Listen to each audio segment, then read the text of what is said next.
You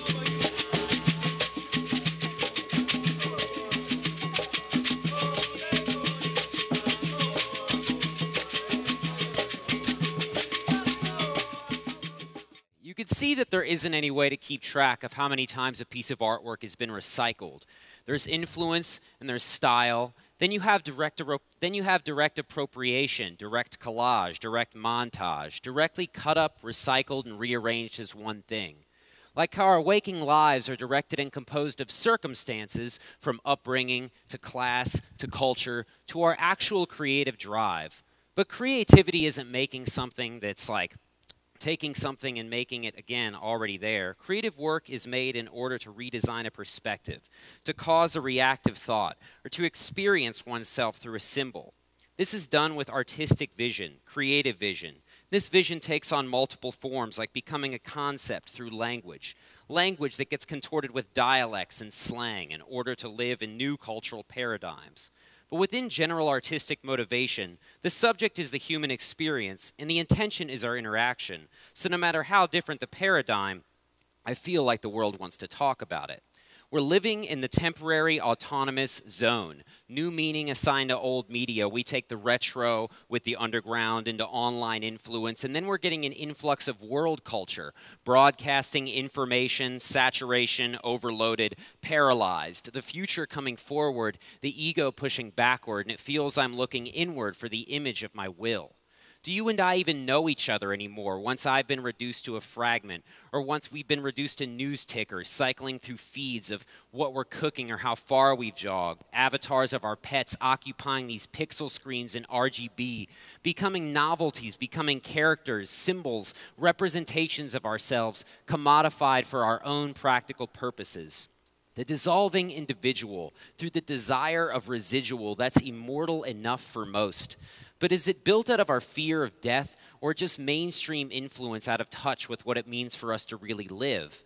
As we're sitting still and getting more and ever flowing so much more than we'd ever even think to give. In the first world, my pain is not hunger, it's purpose. The lack of hunger making my convenience feel worthless. In the first world, my rebellion is just to be human, instead of that mechanical, only function running through them. Surrounded in light extended outward to the forest canopy, fluorescence weighing my presence down into a state of atrophy, the horizon ever-changing, hypothetical arranging like mosaic, like a prism, I reflect. I find myself in vandalism. I find myself in self-respect. I find myself in vagrancy. I find myself in derelict. At one point in time, to do something meant truly utilizing your human potential. To be respected or to be well received meant you were excelling in your craft. But I feel like the world that I live in today only has to be liked by enough people as to generate its own personal advertising revenue.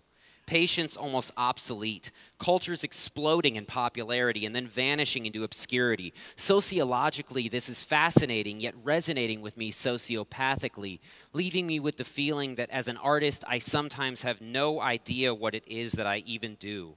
Copyright, a fantasy, constructed to commodify our ideas, the marketable creations of sorts. But the only way new culture is born is by taking something that's already there, many things making one thing bit by bit. This is evident in electronic music, hip-hop, or pop radio. Mostly this music is composed of samples, loops, and other appropriated or stolen audio. And even when it comes to fashion, diet, work ethic, morals, our very identities are byproducts of cultural theft. Ageless, forever extending, as we never seem to quite grow up, just kind of grow into these things. Inward, predictable, childlike, dependent, with the definition of adulthood vaguer every year, a life without transition into skills or roles. In that empty space of aging, one can be measured in debt.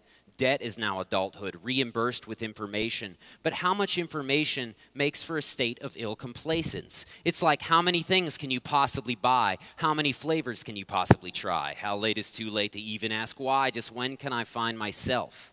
Experience in order to compose mental health, now the challenge. So many ways to acquire new weight, so few ways to keep the balance.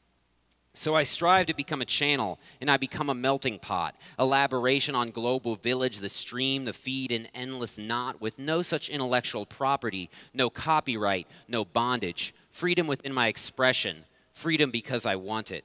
Free style, free form, updated, reborn into this very present moment, like origami folded, too delicate to hold it. What I mean is that I embrace my optional dilemma by choosing to become a choice, occupying my headspace with my art, with my voice. In the vein of adjusting oneself for the purpose of integration with new communication, new language, new culture, to hold some element of control over this computer extension that represents our human mentality and use it as a tool, as a utility, not as my environment, not as a representation of my true self, not as my life.